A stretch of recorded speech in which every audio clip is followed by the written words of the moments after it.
Tras los fenómenos atmosféricos y sísmicos, Puerto Rico debe estar más preparado y con mayor conciencia y conocimiento de las buenas prácticas en arquitectura, diseño y construcción. ¿Cómo lo haces? Aquí tendrás el acceso a este conocimiento de forma fácil y sencilla. Ahora comienza Arquitectura en Blanco y Negro. Saludos a todos y todas aquellos que nos escuchan. Yo soy el arquitecto Luis Vadillo Lozano, decano de la Escuela de Arquitectura y Diseño de la Pontificia Universidad Católica de Puerto Rico, y estoy con ustedes, como todas las semanas, hablando de arquitectura. Deseándoles a todos que se encuentren bien y en salud, y recordándoles que Dios nunca nos abandona. Como siempre les digo, ustedes no han vivido ni vivirán un solo día sin arquitectura. Estamos siempre rodeados, protegidos y acompañados por arquitectura, y así será por lo que resta de nuestras vidas. En este programa comparte conmigo, como siempre, nuestro comoderador y coordinador de la Unidad de Historia y Teoría, el arquitecto Jesús Meléndez Vázquez. Saludos, Jesús. Saludos, decano, un placer. Jesús, el programa anterior habíamos estado analizando dentro de este tema del estado de la arquitectura a comienzos del siglo XXI. Habíamos estado analizando un ensayo escrito por la profesora y arquitecta Mary MacLeod, un ensayo que titula Form and Function Today. Y lo que nos plantea, y en el caso de ella, con un ensayo que por momentos se volvía un poco difícil de entender, pero lo que traía a nuestra conversación un tema que es fundamental en la arquitectura, y es la relación entre la función y la forma, la expresión formal del objeto arquitectónico. Es una relación codependiente que se ha discutido a lo largo de la historia, pero particularmente se discute con el movimiento moderno. Y de hecho es el arquitecto Louis Sullivan, un arquitecto que su práctica ocurre entre finales del siglo XIX y principios del siglo XX, hasta los años, hasta la década de los 1920, 24 o algo así. Y donde él afirmó en un momento dado lo que se ha convertido casi en uno de los dogmas del movimiento moderno: form follows function, o como él lo dijo, form ever follows function. O sea que la forma siempre sigue a la función. Es como si la forma fuera el resultado de la función, la forma del edificio. Eso es curioso viniendo de Sullivan, porque todavía Sullivan mantenía un estilo arquitectónico, la expresión de sus edificios tenían un grado de decoración y de materialidad que no necesariamente cumplía con los estándares de aquellos modernistas a ultranza de Europa, y que nosotros hemos estudiado y que se manifiestan a partir del Bauhaus, y en cuya arquitectura sí definitivamente era mucho más limpia y pretendía que su expresión formal fuera un resultado directo de aquella función que albergaba, ¿verdad? Esto es un tema que a nosotros, como que durante la presentación del ensayo de la semana anterior, nos desvió en una conversación que a mí me resultó interesante, y que llegamos a la conclusión que no teníamos tiempo para el momento en que se plantearon las preguntas, no teníamos tiempo para discutirlo. De hecho, con esa costumbre tuya, a veces haces las preguntas más complicadas cuando lo que quedan son apenas minutos de que se concluya el programa. O sea que no había forma de atender lo que fueron cuestionamientos de tu parte muy interesantes, y que yo entiendo que no debíamos de dejar a la audiencia sin responderlos y sin atenderlos, ¿verdad? hasta Ujú, dónde era una conversación que nos llevó una cosa a la otra, la función y la forma y la función, la correlación entre ellas. Si esto es necesariamente así, si es la forma siempre el resultado de la función o si hay otros factores, habíamos hablado de la cultura, que pudieran eh, informar la forma o ejercer función, no quiero utilizar esos términos, o ejercer alguna influencia sobre la forma final del edificio, sobre la expresión final del edificio, que no necesariamente fuese el resultado de su propósito, el resultado de su función. Definitivamente el movimiento moderno ya superado Sullivan ya en el siglo XX evoluciona en varias trayectorias, si no en muchas, en varias vertientes. Y una de ellas es la que se conoce como el funcionalismo, ¿verdad? En la arquitectura funcionalista, donde precisamente afirma lo que estamos diciendo. El objetivo principal es satisfacer las necesidades funcionales del edificio, ya que la belleza de la arquitectura se entiende que emerge de manera natural eh, eh, al enfocarse en resolver cómo va a funcionar este edificio. O sea que sí, el principio es que si tú pones a funcionar el edificio adecuadamente, lo que emerge de esas funciones, esa forma que emerge, debe ser igualmente bella. Así como su función es coherente, su forma debe ser bella. Y que el edificio debe reflejar el propósito particular o el propósito específico del espacio. ujú. Si esto lo llevamos al extremo, si esto lo aplicamos de manera extrema, entonces, y con esto te doy paso y después atendemos otros temas, pero podemos quedarnos en este tema por ahora.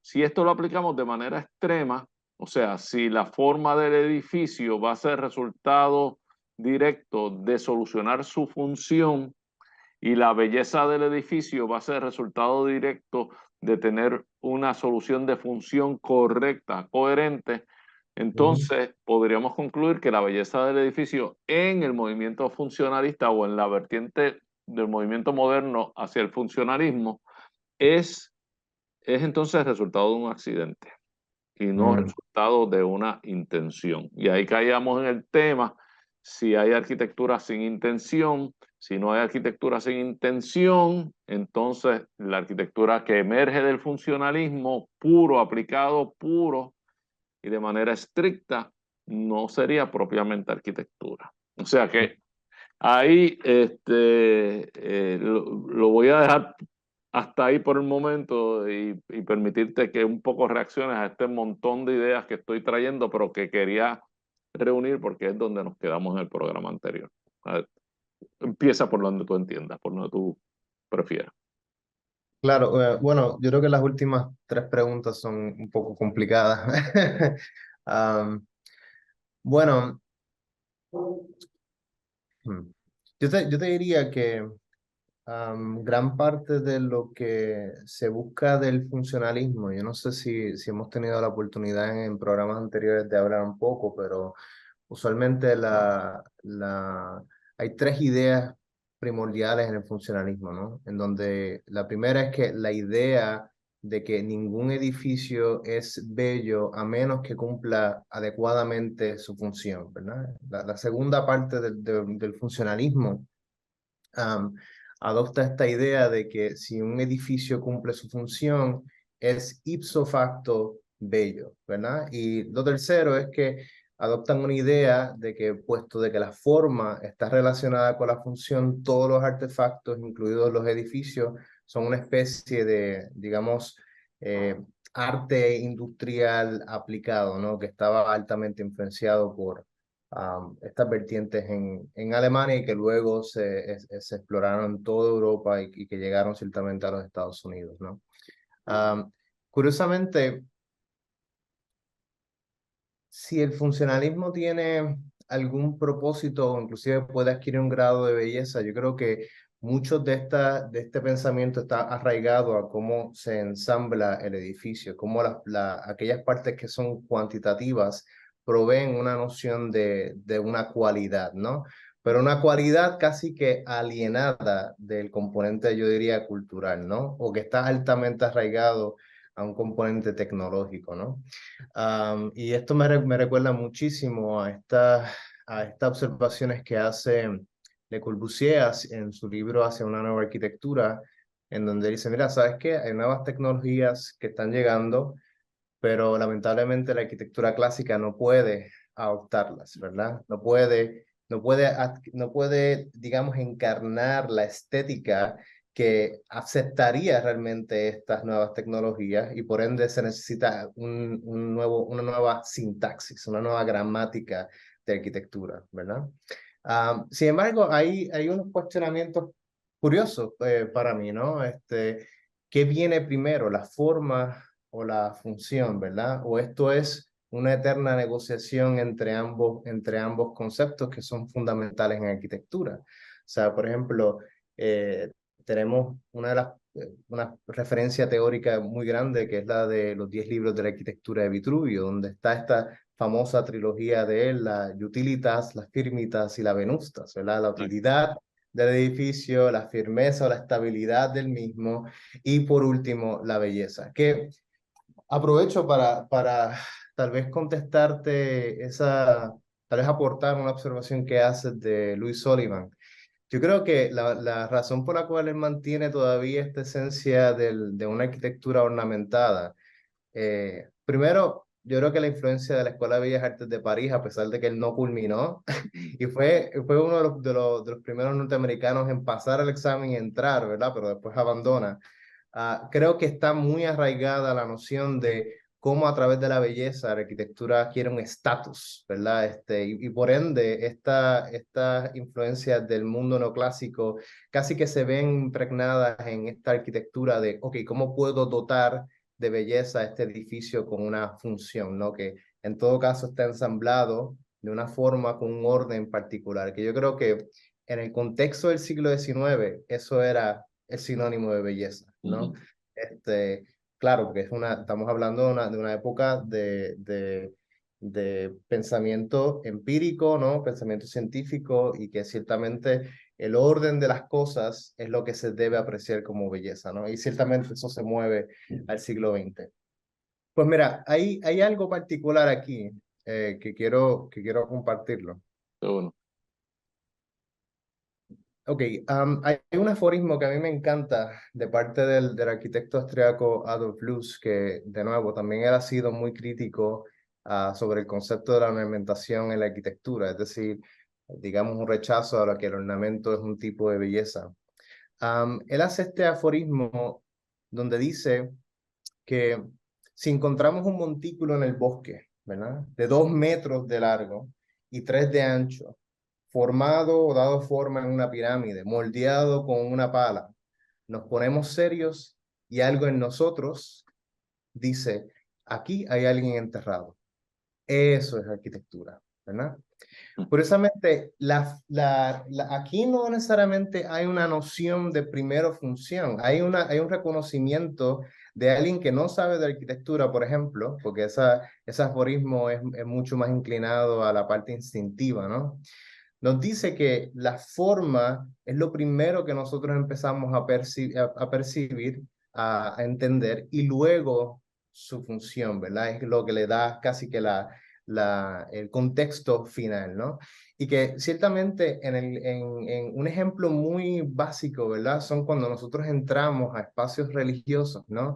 Y que tal vez no comportamos la fe en la cual se practica en un templo, por ejemplo, como la catedral gótica, la catedral Iglesia Primada de Toledo, en donde tú entras y tal vez no hay misa ocurriendo, ¿verdad? Pero tú entras con una actitud en silencio, ¿no? De respeto, como si realmente hay una señal, hay un mensaje que está arraigado al espacio y lo que da forma al espacio, ¿no? O sea, que hay una noción donde la forma tiene esta capacidad de llevarnos a un momento de realización y de reconocimiento, ¿verdad?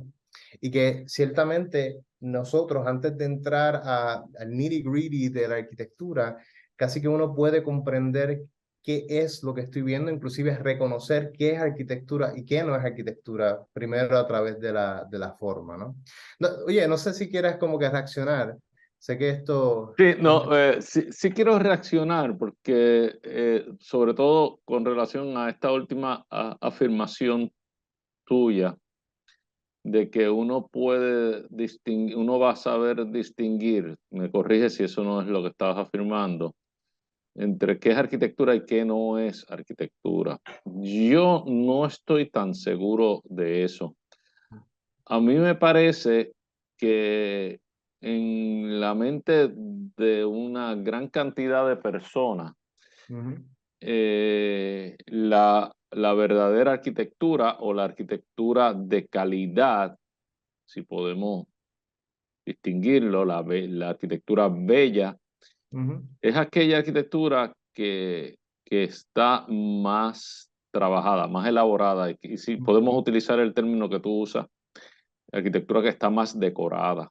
Yo ujú, creo que todavía ujú, persiste esa percepción en una gran porción de la población ujú, y que los principios que surgen tras el movimiento moderno, donde es una arquitectura más franca, ujú, donde es la materialidad la que, la que tiene mayor presencia, donde la decoración se elimina, es innecesaria, ujú, eh, es percibida por una gran cantidad de la población como algo eh, eh, de poco aprecio, ujú, relativamente sencilla de resolver, ujú, eh, y que no contiene muchas de las características que se consideran del orden del arte, que la hicieran verdadera arquitectura, sino que es en exceso utilitaria y por lo tanto no, ujú, no necesariamente algo que uno deba de llegar a despertar mucho aprecio claro, por ella. Es muy, muy funcional.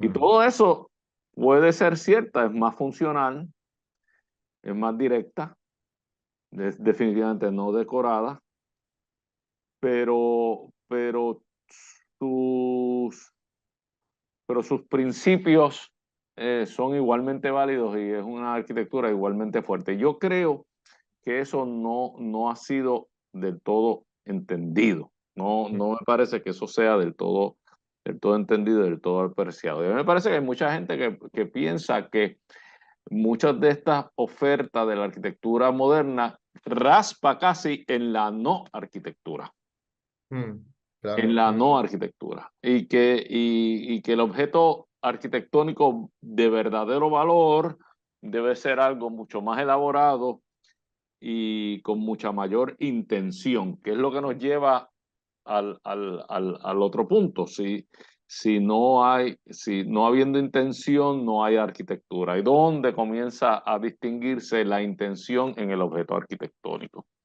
ujú, Cuando en realidad el objeto construido no se considera arquitectura o no es arquitectura. Y ujú, para nosotros los arquitectos quizás tenemos una latitud mayor donde incluimos más objetos dentro de la arquitectura, pero la mayoría de la población tiene una latitud mucho más cerca y excluye muchos objetos que nosotros los arquitectos podemos considerar arquitectura y que ellos empiezan a no verlo como ujú, verdadera arquitectura, como arquitectura seria o como arquitectura de valor.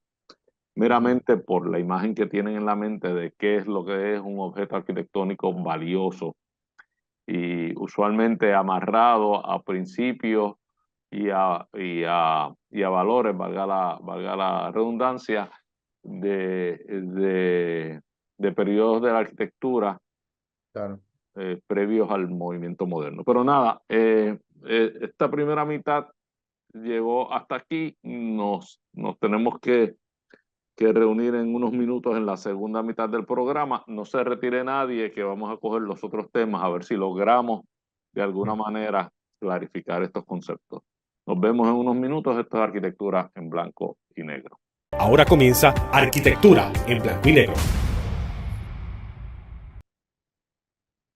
Amigos, aquí de regreso, yo soy el arquitecto Luis Vadillo Lozano, decano de la Escuela de Arquitectura y Diseño de la Pontificia Universidad Católica de Puerto Rico, y les invitamos a que busquen en YouTube, a que nos busquen en YouTube bajo el nombre Arquitectura en Blanco y Negro, donde todos los jueves encontrarán nuevo contenido.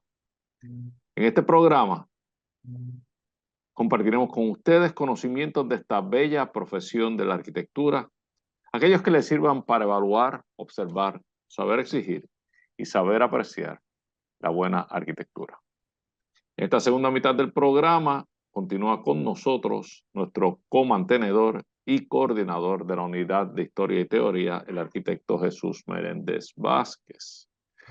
Jesús, estamos obviamente en este tema que se deriva de una lectura, de un ensayo que tuvimos la semana pasada, escrito por la profesora y arquitecta Mary MacLeod, y que su tema iba relacionado a la relación entre la forma y la función de un edificio. O sea, se titula Form and Function Today.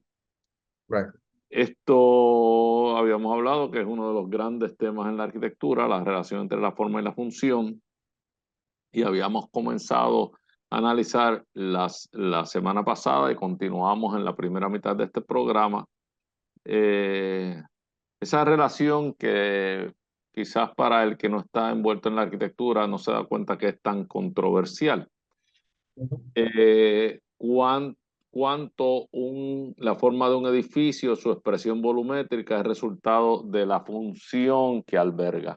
Bueno, mucha gente de las que nos están escuchando quizás pensarían que esto es así, que definitivamente pues un edificio expresa qué es lo que está ocurriendo dentro de él, pero tengo que decir o tengo que llamar la atención que esto no necesariamente es así, y que por la mayoría del tiempo de la humanidad y de la existencia del hombre, del ser humano, debo decir, en todo momento que hizo arquitectura, no necesariamente sus edificios respondían, o la expresión del edificio respondía a la función, sino todo lo contrario. Respondían más bien a principios de otro índole, principios de índole cultural. Y que nosotros tenemos tantos movimientos en la arquitectura que si ustedes los observan con detenimiento, atienden los mismos problemas, exactamente las mismas funciones, albergan las mismas funciones, pero tienen expresiones completamente diferentes. Expresiones volumétricas completamente diferentes. No es sino hasta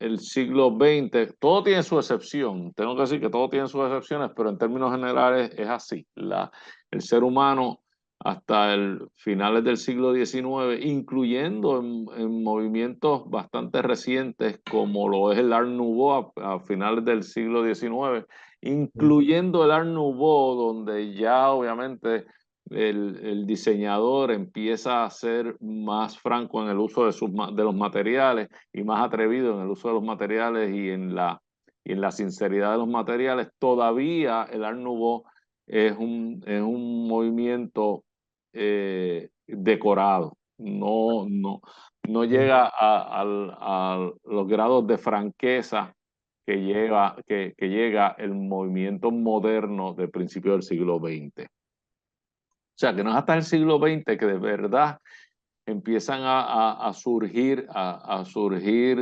posturas sólidas en términos del edificio no decorado, y de que la expresión del edificio debe ser mucho más sincera, un poquito influenciado por las condiciones económicas y la necesidad de reconstrucción y recuperación de toda Europa, y definitivamente influenciado por esta nueva cultura de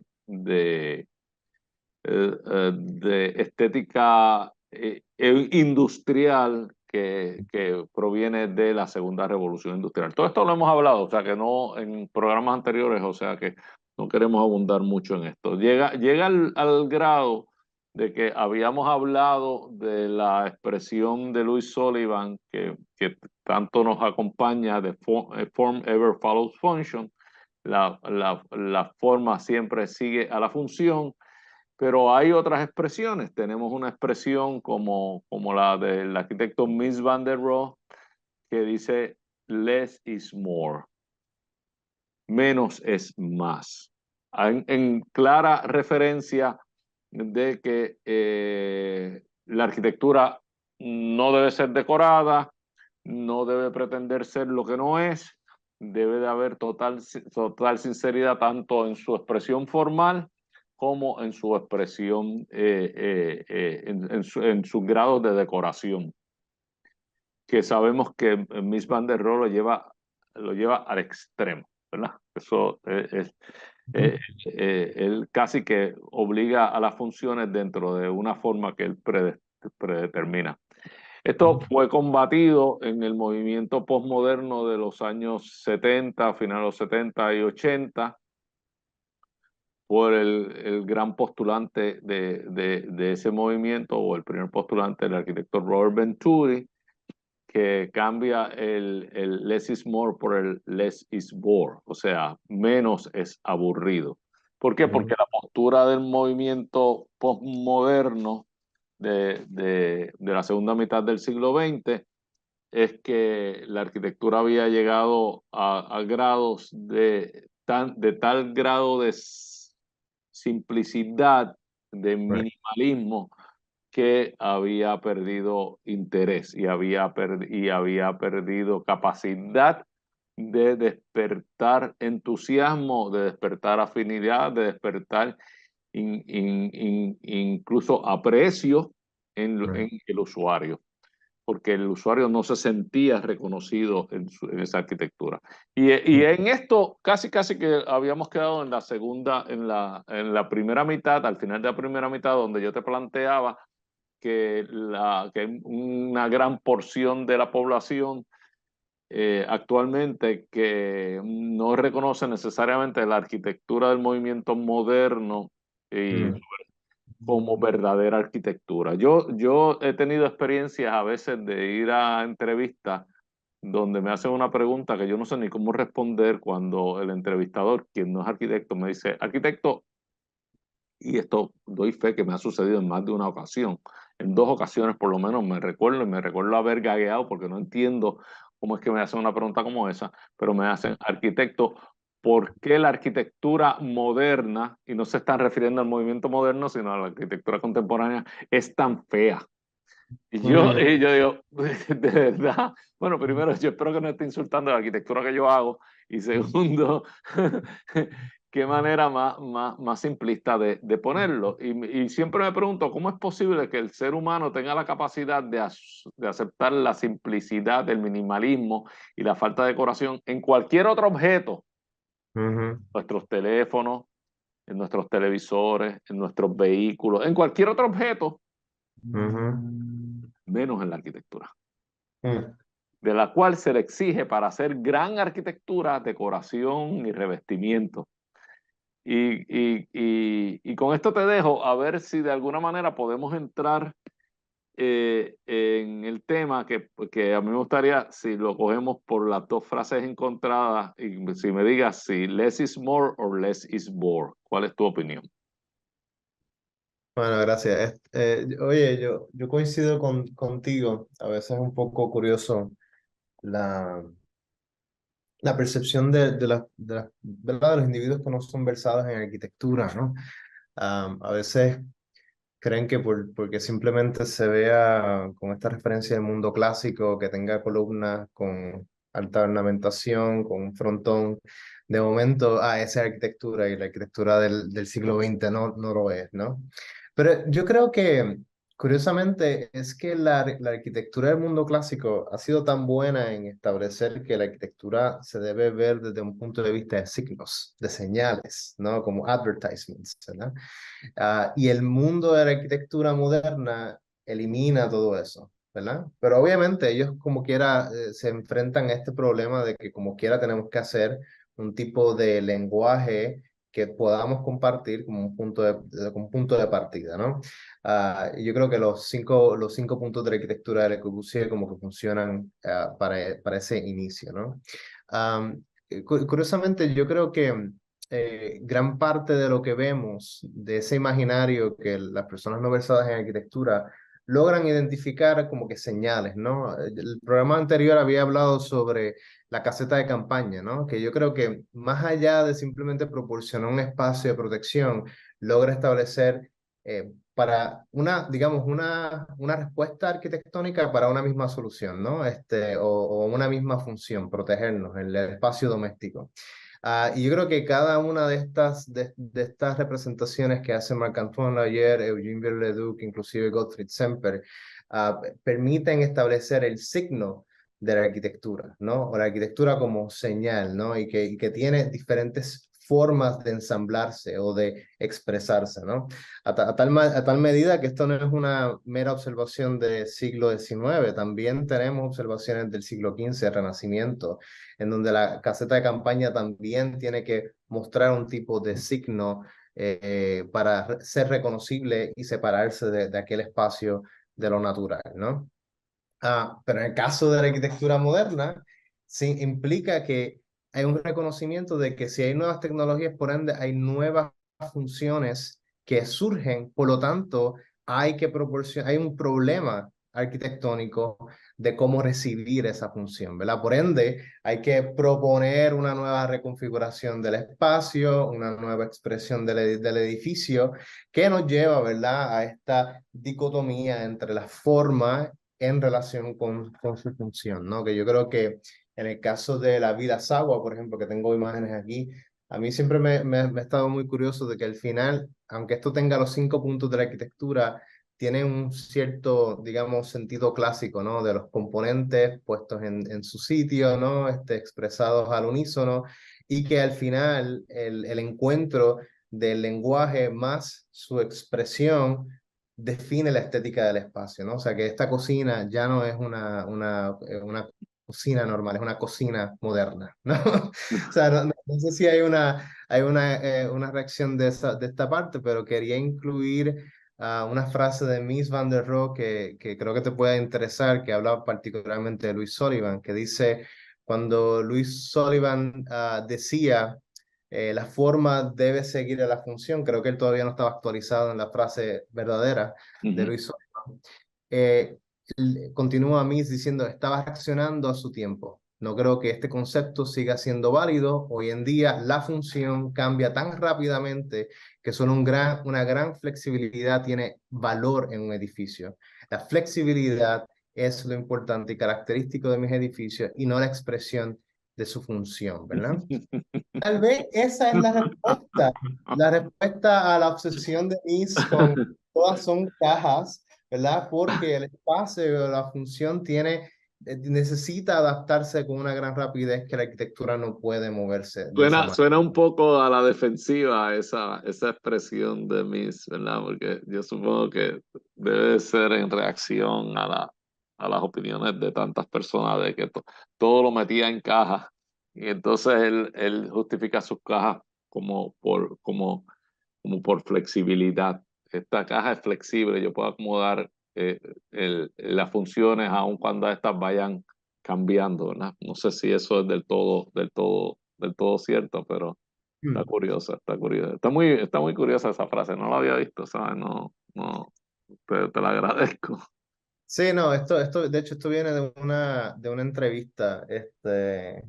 Te la debo cuando la encuentres bien, pues te envío la entrevista completa para que lo veas. Pero curiosamente, en el paradigma, o sea, en el pensamiento de Mises, él tiene esta obsesión con la flexibilidad de la forma y de la función, pero también tiene esta obsesión de que la arquitectura es un lenguaje, ¿verdad? Que aún así, al igual que Le Corbusier y que inclusive que comparte con la arquitectura del mundo clásico, hay una forma de ensamblar la arquitectura entre sus partes, ¿no?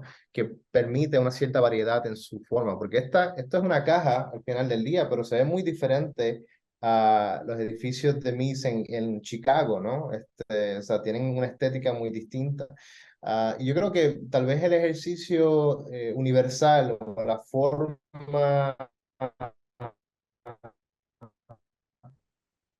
platónica, pues, Estamos una, teniendo un poco de problema con la conexión, pero ya se resolvió. Adelante. no, simplemente estaba mencionando que tal vez en este sentido, MIS como que nos ofrece una alternativa que no es tanto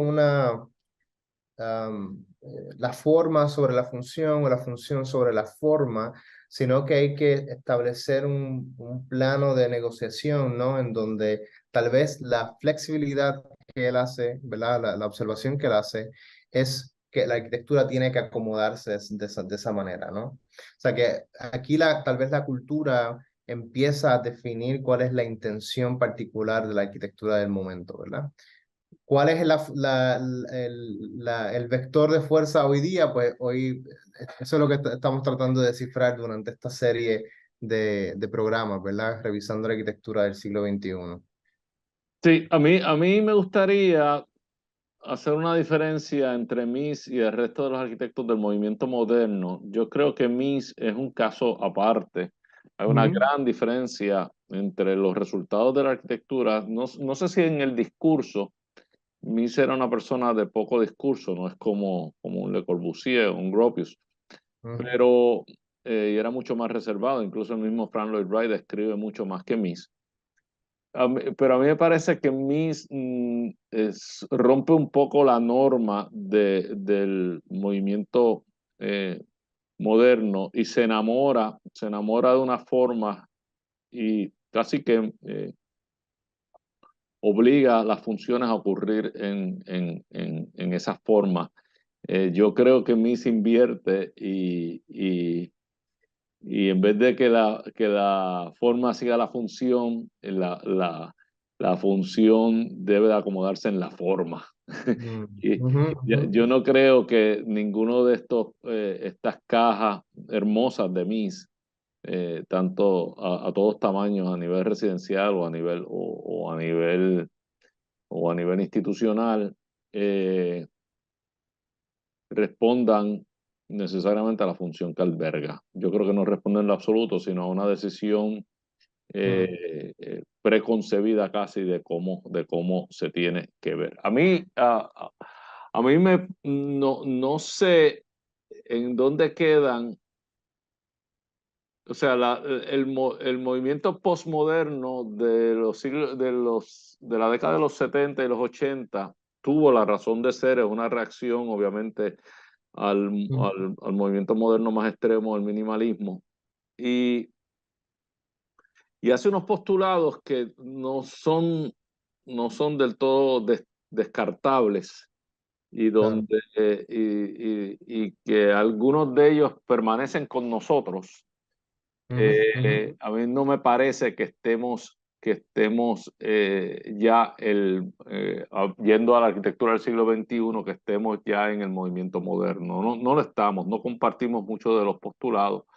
Eh, ujú, Estamos en un postmoderno con, sin referenciales historicistas. Eso es lo que me parece a mí. Y estamos quizás en un ujú, postmoderno confundido donde, ujú, de momento estamos experimentando no solamente con nuevos materiales de última generación, sino con nuevas tecnologías que están dando el resultado, y porque en esto tenemos que llegar, que es a la arquitectura del siglo XXI, el estado de la arquitectura del siglo XXI, de de aplicar tecnologías digitales y aplicar nuevos materiales y aplicar según nos convengan principios del movimiento moderno y del movimiento posmoderno. Entonces está saliendo una arquitectura que yo creo que no tiene, hasta el momento no tiene fundamentos filosóficos sólidos en los cuales podamos insistir y utilizar como referencia y por lo tanto tener algún grado de consistencia como sí lo llegó a ver en la arquitectura moderna y como sí lo llegó a ver en la arquitectura postmoderna de finales del siglo XX, donde había un cierto grado de afinidad entre las propuestas arquitectónicas. Pero sin más nada, se nos acabó el tiempo de nuevo. Yo creo que no hemos terminado con los temas, se nos acabó el tiempo, pero estamos entonces para la próxima semana. Esto es Arquitectura en Blanco y Negro. Te agradezco que hayamos tratado de atender unos temas tan complicados como esto de forma y función, y espero que no hayamos confundido a mucha gente de los que nos están escuchando. Pero si se han confundido, no están solos en esta confusión. Esta es una confusión, esta es una discusión larga y parece que sin fin. Sin más nada, Jesús, gracias siempre por tu participación y gracias a todos aquellos que nos acompañaron durante esta hora. Esto es Arquitectura en Blanco y Negro. Nos vemos la próxima semana. Gracias. Todos vivimos en sintonía con la arquitectura. Queremos escuchar tus ideas, dudas y preocupaciones. Escríbenos a arquitecturaenblancoynegro@pucpr.edu. Arquitectura en Blanco y Negro es una producción de la Pontificia Universidad Católica de Puerto Rico.